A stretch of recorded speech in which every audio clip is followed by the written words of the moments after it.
Good morning and welcome, Patriot Radio News Hour. I'm Joe Jaquint, CEO of the Patriot Trading Group, and our toll-free number 800-951-0592. The physical delivery of wealth insurance, the ultimate form of money, and of course we're talking about gold and silver.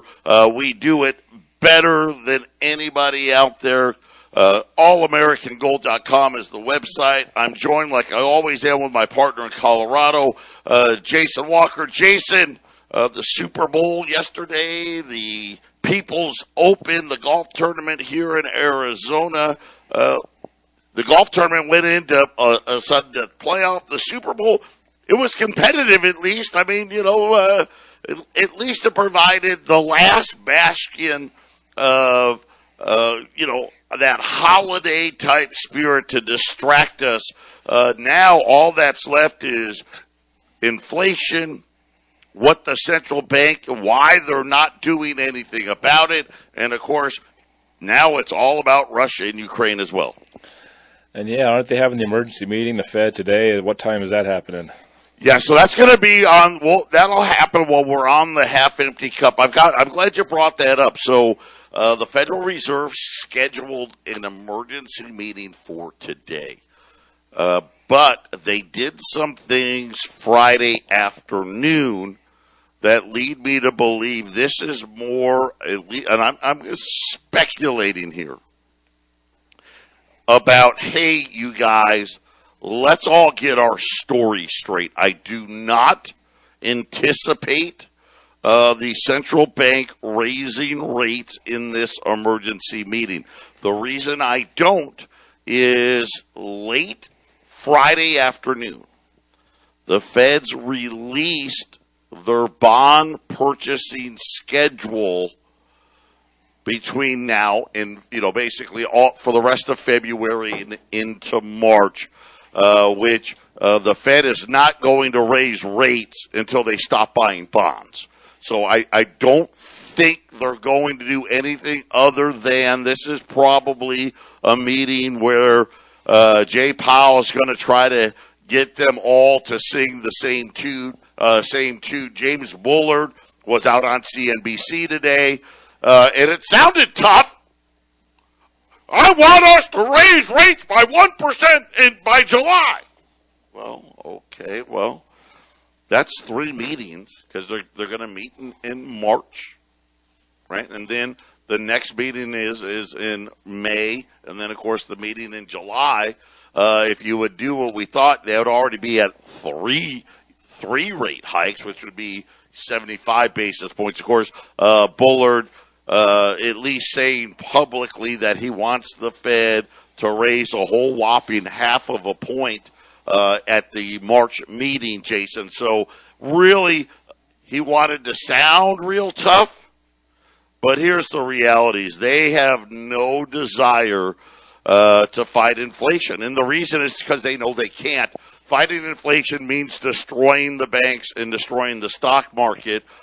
Even though neither one of those are on the Fed's initiative, Jason, they're just not going to do it.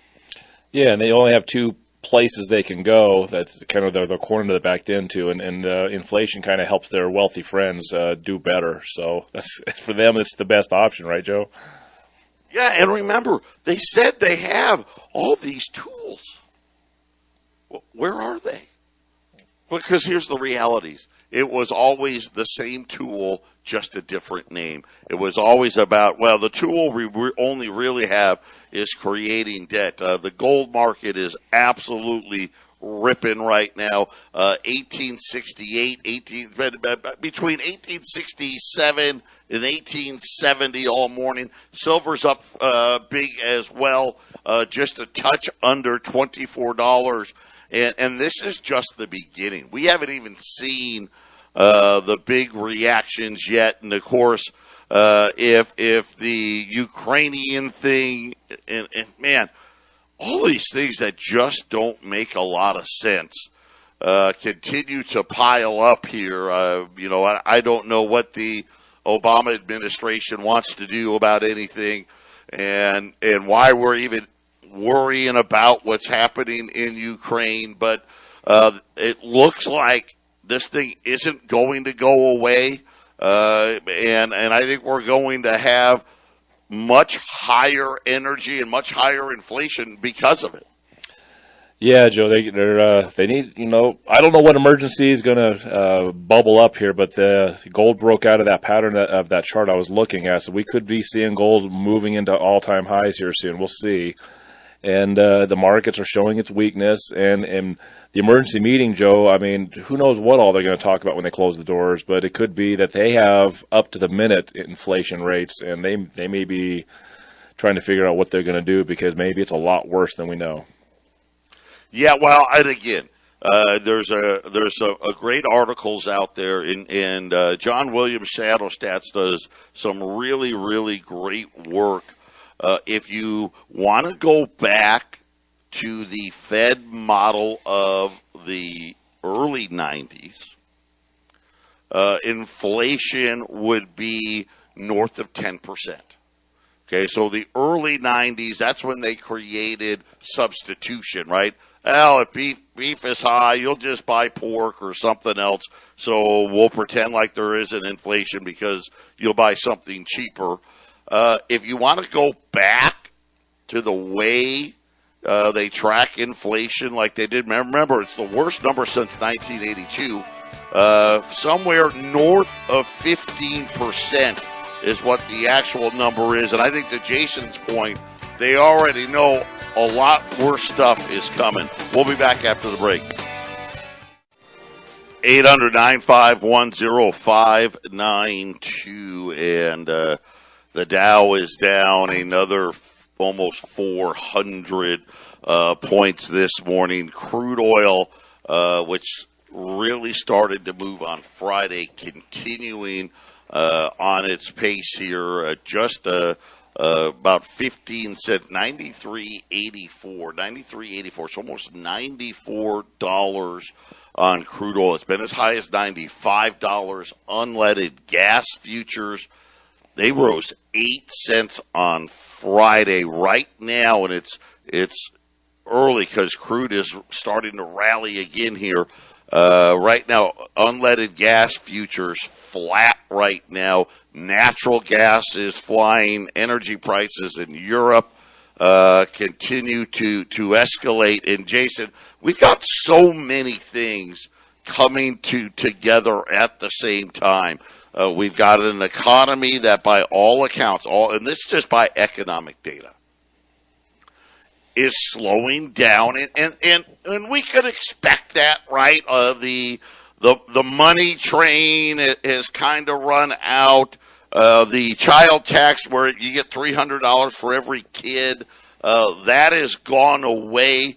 We do have the big increase in food stamps, but outside of that, the money is kind of stagnated, and now we're seeing inflation really starting to eat in to everyone's pay. To give you an example, on-time rent payments, and it doesn't take long, does it? On-time rent payments. Wolf Richter, who does some of the best research out there, saying that across the 100 largest markets, okay, so let's face it, pretty much where 90% of all the Americans live, the median asking rent for a one-bedroom apartment was up 12%. 2 bedrooms was up 14%.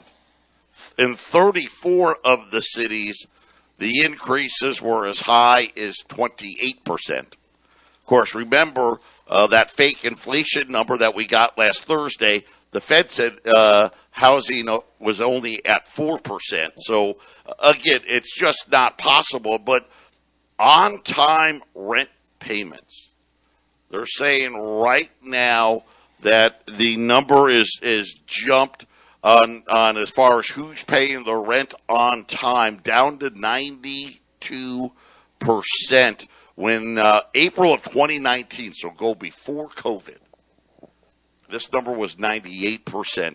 So this is a big move here of people not being able to pay their rent on time. And Jason, why do I get the feeling this is just the beginning?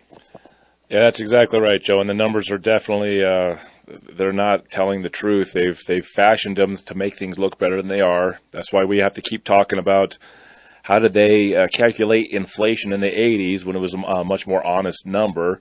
We have to keep going there, Joe, because the numbers they give us is just not so. If you think 7.5% inflation, you're nuts. That 4% on housing, Joe, I just calculated where my house price is supposedly valued at versus where I bought it. It should have only gone up since late 2020, 2021. It should have only gone up about $22,000. Way past. It's blown way past that. I have a friend that just bought a house, half the house, kind of it's an older house. It's just, and he bought his house. I mean, valued versus my house, he spent more. He just got under contract. He spent, I think, $40,000, $50,000, $60,000 more on his house than I did in late 2020 on my house, Joe. And it's half the size. It's in an area I think that's equal to the area that I'm in, because of course there's a lot of factors. It's $30,000, $40,000, $50,000 more, Joe, for half the house. The same property amount. I mean, it's nuts. There's no 4% property inflation. It's just a flat lie. Yeah, and again, and it's a lie on pretty much every number. They've manipulated all of these numbers, but here's where the lie ends. The lie ends with everybody, and especially those at the lower end of the spectrum, because they're all of a sudden, hey, I can't pay the rent, I can't pay this bill, or I can't pay that bill, and this is how things start. So we've got this perfect storm. No matter what they do, inflation is roaring, right? We are going to see numbers significantly bigger than what we're seeing now, even with the Fed manipulation. But now, all of a sudden, now they're kind of stuck because the economy's slowing, granted, off of a high level, but slowing nonetheless. Interest rate hikes, these mandates. Look at this. Look at what just happened. We had the People's Open here, the Waste Management Golf Tournament here in Arizona. There was over 1 million people in attendance over the course of the week. Nobody in masks, nobody doing, just living life as normal, right? We had the Super Bowl, and I didn't see people in masks, right, and all this other stuff. And yet our friends north of the border are getting ready to call out the military and throw people in jail, take away their trucks, and do all this other stuff if they don't get vaccinated. I mean, the world's in a crazy place right now, which is leading to all kinds of problems. And then you talk about Russia and Ukraine and energy and everything else, Jason. This just doesn't look like it's going to end very well. No, we were talking last year, Joe, about how the small and mid caps on the S&P 500 were crashing last year. It was only a matter of time before the rest of the markets start to feel this same sort of push downward. There's going to be at least some sort of a recession. And Joe, I'm really starting to get the feeling that they're going to, me, I think it's all completely manipulated. It seems to me they're sort of lining us up for another one of those 2020 flash crash we had in 2020. It sure seems like something's got to blow up. They got to have some sort of minor emergency or major emergency. Would depend with the media. Of course, it'll be a major emergency. They got to point the finger at something. And I heard the Fox News coming into this show here in Colorado, and they sure are saying Ukraine. And the markets have been falling, and gold's breaking up and into the upward direction, which usually means things are getting weird. And Joe, I want to congratulate the guys that were buying the gold on Friday. You had those $10 liberties, Joe, that you held strong all the way to the afternoon. It was you got to listen to this show. You can gauge Joe's mood on when you really should buy and when you should just buy because you have the money. But I think Friday it was like, look, you got to start getting this stuff now. Gold is not going to be $2,000 for a gold coin or $2,100 for a gold coin. It's just not going to stay there. You'll be looking at $3,000 gold coins. Quite possibly at the end of this year, you might see a 1 ounce gold coin for about $3,000, Joe. We don't control it, but it could blow up that quickly. Yeah, and it could go a lot higher than that. That's what I'm more worried about. And since you brought it up, today's the last day for 20s at 21.45 right now, and that's obviously anything could happen here. But I just got about 10 minutes before we got on the air another round of price increases.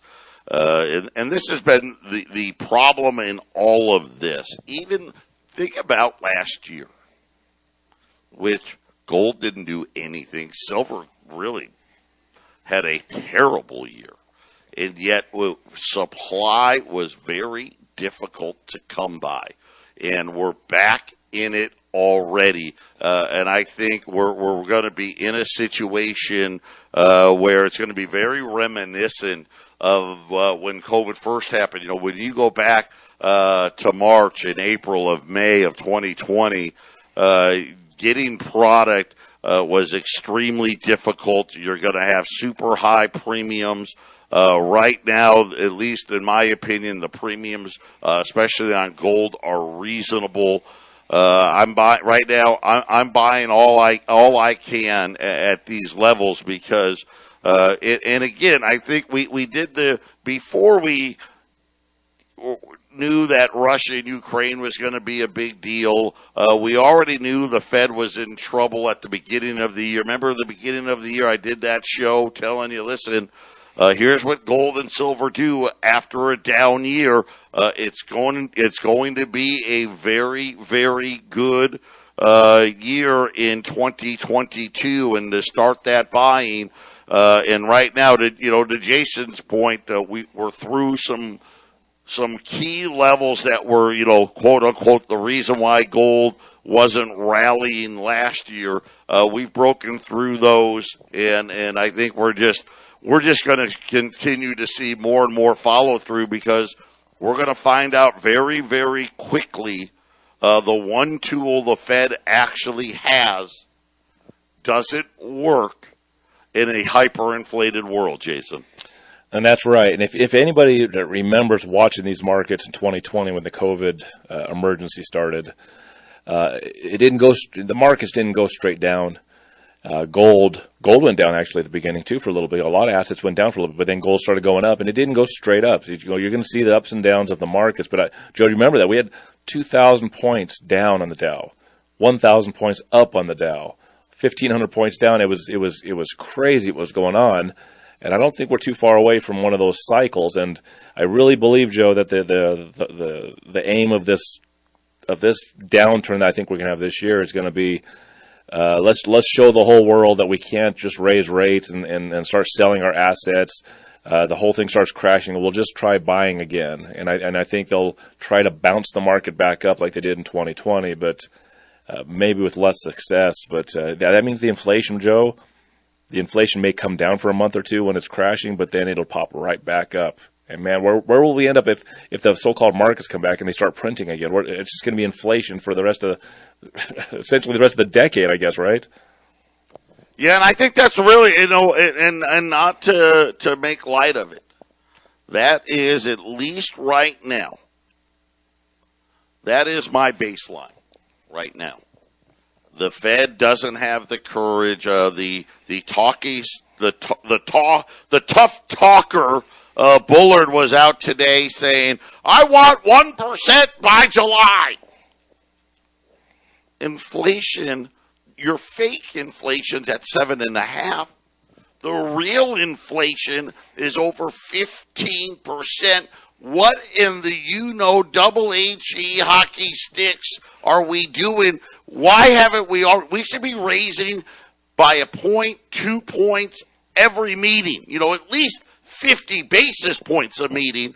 And still, why do I have the feeling that, and listen, I don't know what's going to happen at this emergency meeting this afternoon, but based on what I saw them put out on the bond buying schedule, I don't anticipate them raising rates today, which obviously everybody out there knows they should be doing it. Why aren't they doing it? And the answer really is simple. Because the banking industry that we've told you that we fixed and we solved is on very shaky ground. And when you start into this inflationary cycle and people stop having the ability to pay their bills, that's when that's when, all hell breaks loose at that point. Yeah, that's right, Joe. I remember when the USSR fell up, the wall came down, and then Russia went into hyperinflation, and they were, $150 for a ham and things like that was going on because they had to reset Russia. And that lasted for like over a decade. And I remember, Joe, and you have to check me because I don't remember the exact year, but I think it was the early 2000s. They were trying to get this thing settled. So here you were 10, 15 years after the wall fell, and they were still dealing with this stuff. And I remember at one point they rose the interest rates in their country like 7% overnight one day. They really needed to fix it quick, Joe. And then markets crashed, and it was chaos in Russia, but they had nowhere else to go, Joe. Russia did this once already. I'll have to look it up so we can have better information, but you may be Joe, you may be predicting something in our near future. So, hey, everybody, we'll be right back. 800-951-0592, Patriot Radio News Hour, $20 gold pieces, Liberties and Saints, 2,145. And if we're going to be sitting here at gold, 1865, 1870, heaven forbid 1900, we're going to get a price increase tomorrow. Well, I got it already, but I'm going to hold it back for today. And allow you to try to, again, add to your portfolios while you still can. U.S. Silver Eagles, same story here. So we got U.S. Silver Eagles pushing up on $24. They're $705 a roll at 800-951-0592.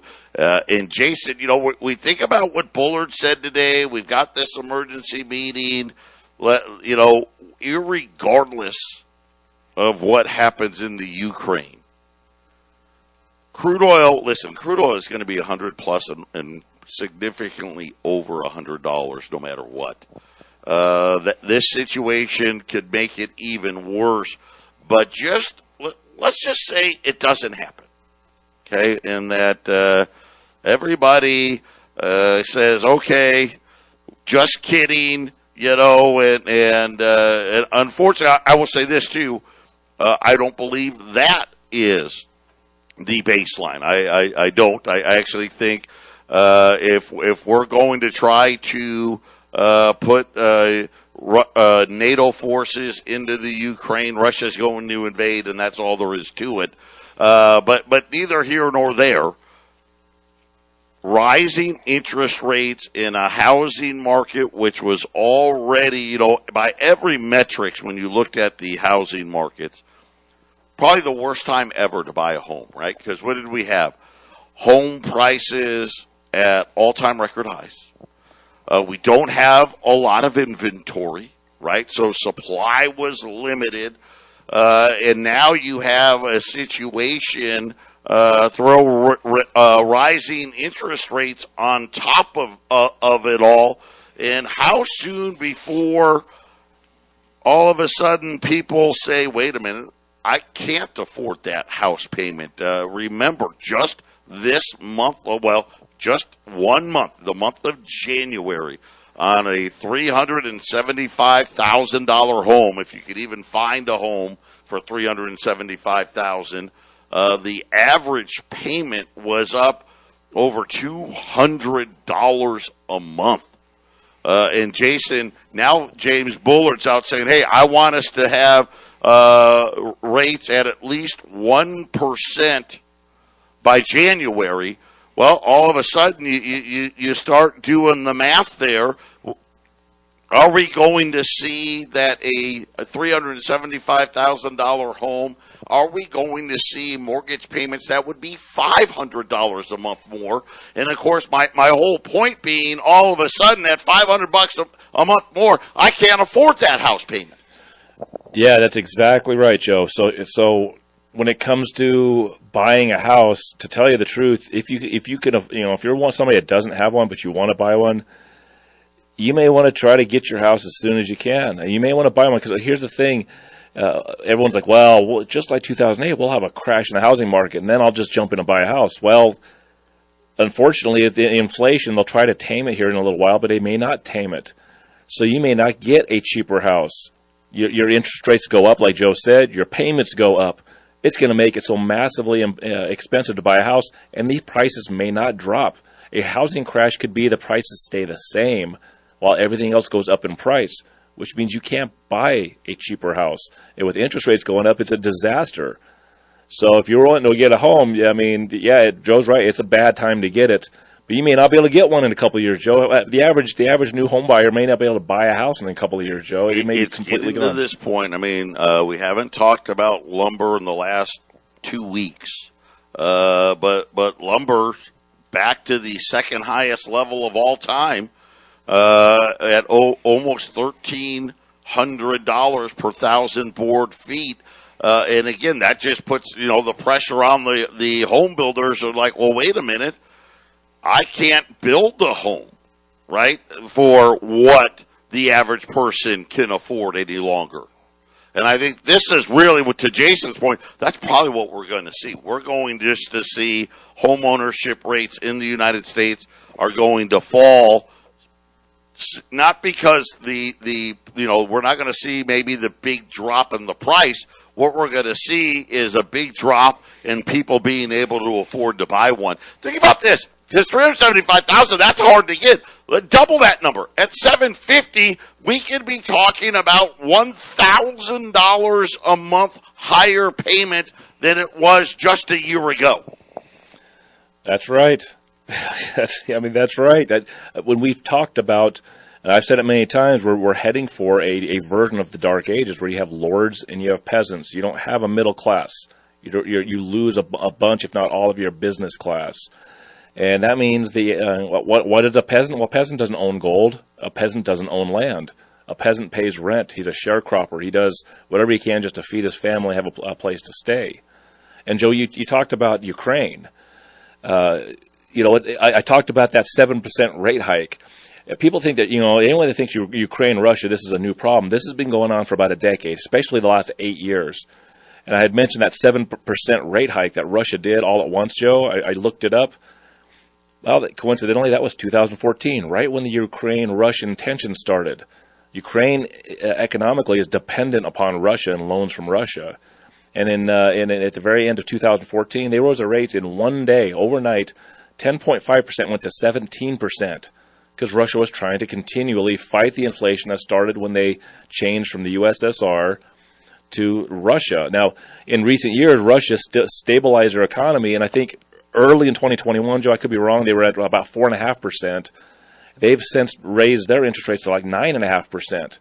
Because this inflation is affecting everybody across the world.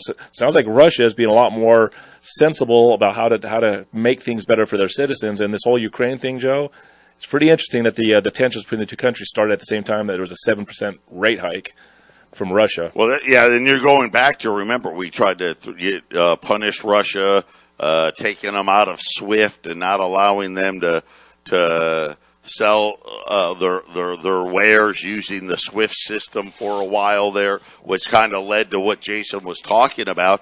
And, Russia's now come out the other side of it, with a much stronger hand than they had before the whole thing started. And Joe, answer this question. So when they did that, the overnight cost of the ruble went down 11%. The ruble went down 11% overnight. What would happen to gold if the dollar went down 11%? Overnight. Everyone would run to gold. There would be enough gold in the whole world. That would probably be the single biggest up day ever for the price of gold. Currency debasement, that's kind of what we're really talking about here, because I don't think the Fed can fight the inflation, which means debasement. That's just what we're talking about. We'll be back after the break. 800-951-0592. So before we left, we were talking currency debasement. This is, at least right now, this is what I believe is the most likely outcome for the U.S. dollar, which is going to be currency debasement by the Federal Reserve. And what does that mean? And all is we're really talking about here is look at where we sit right now. So we sit here right now, inflation, they made up this. We didn't make it up. They made up this story about wanting inflation to just we just want a little bit of inflation, right? Just 2% a year. They made that up, not us. Now, of course, why did they make it up? Well, because they knew, okay, man, we are really wink, wink, nod, nod, because we're not even tracking inflation. But this number that we're talking about, man, I don't think we could ever print enough money that we'd have to worry about it. That's what they think, because let's face it, they're very smart people. Everybody understand this, how smart the bankers really are. But like all of us have done, we start to believe our own bull crap, right? Come on, we've all done it, where you told a lie and about, 5 years later, you actually believe the lie you're telling, right?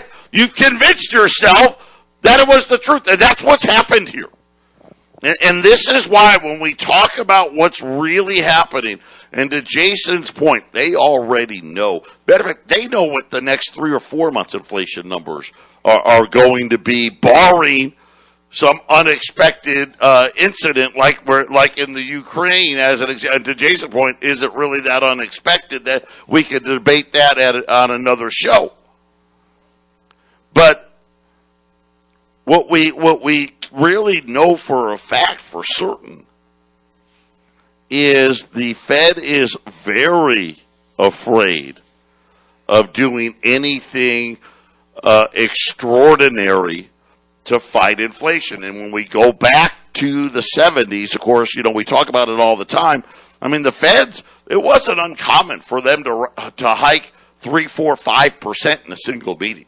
Now, today, you would think, oh, heaven forbid if the central bank raised rates by 1%, right? Because they've convinced you, oh no, that's not how it works. But here's the reality, and this is why I say this is the baseline scenario. They're going to raise rates till they break it.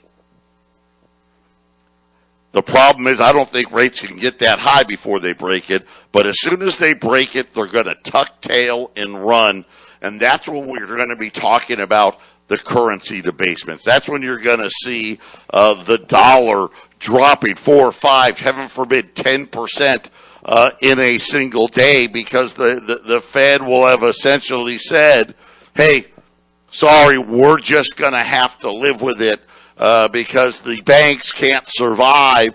If we've got to keep raising rates, it's going to force people to stop buying everything. They're not going to be able to buy a home. They're not going to be able to buy a car.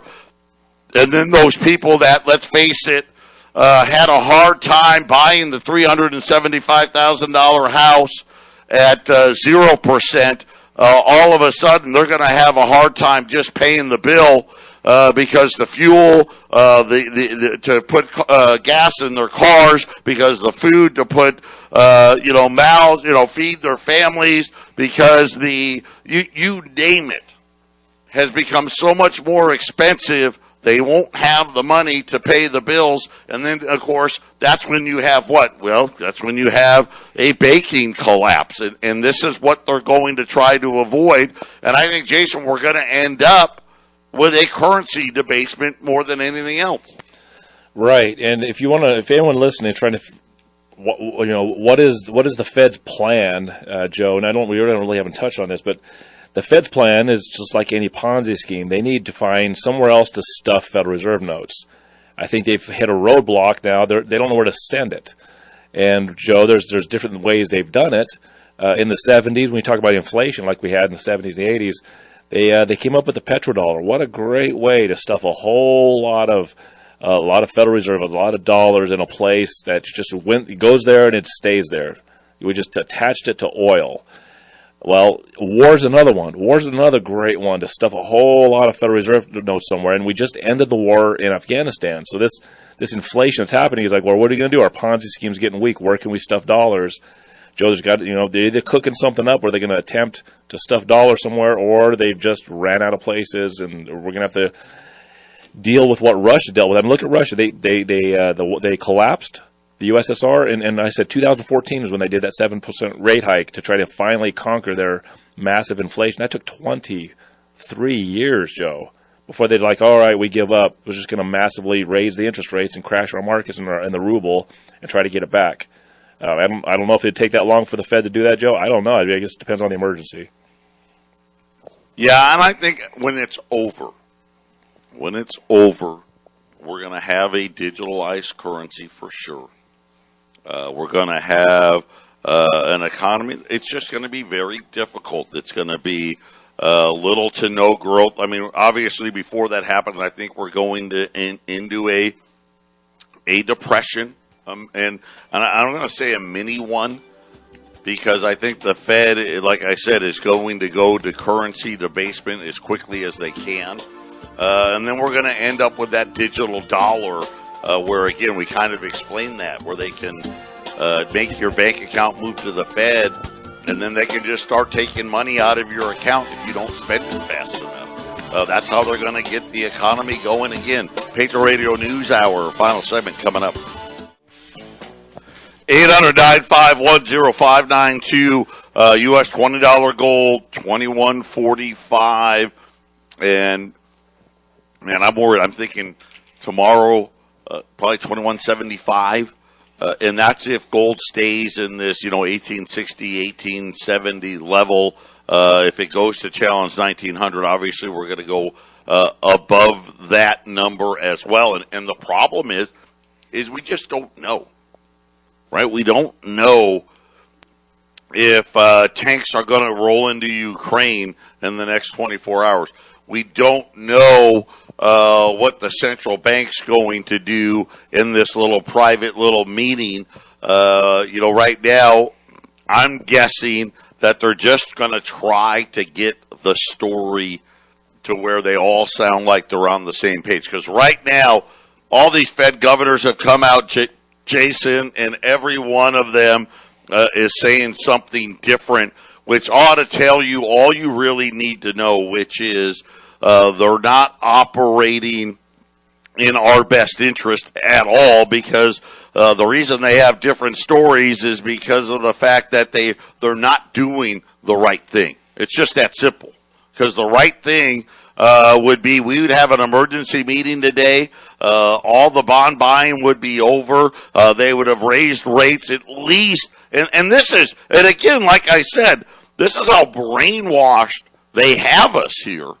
We think a half of a point is being super aggressive, when really throughout history, half a point is nothing in the grand scheme of things, Jason. It shows a lot of weakness and softness, that's for sure. I mean, leaders make decisions that are hard to make to fix things, and we're in an economic system that steals from the people. So they try to very softly and nicely. They don't want to put too many ripples in the water, Joe, because they don't want anyone to wake up. What wakes you up? The little pebble that hits the water, the nice little ripples, or the guy who does the belly flop into the pool. They don't want anyone belly flopping. It wakes everybody up. And I get it. You're like, man, but gold's gone up a lot. Maybe it's going to come down. Listen, gold's not even at an all-time high. This is a great buying spot. Think about it. Let me ask you, how confident are you in Joe Biden that he can handle what's coming? How confident, do we have any confidence at all in Jay Powell? I mean, we've got Jimmy Carter and Arthur Burns all over again, and it's so funny. Remember, what did crude oil get to during that time? Would it get like to $30 or $40?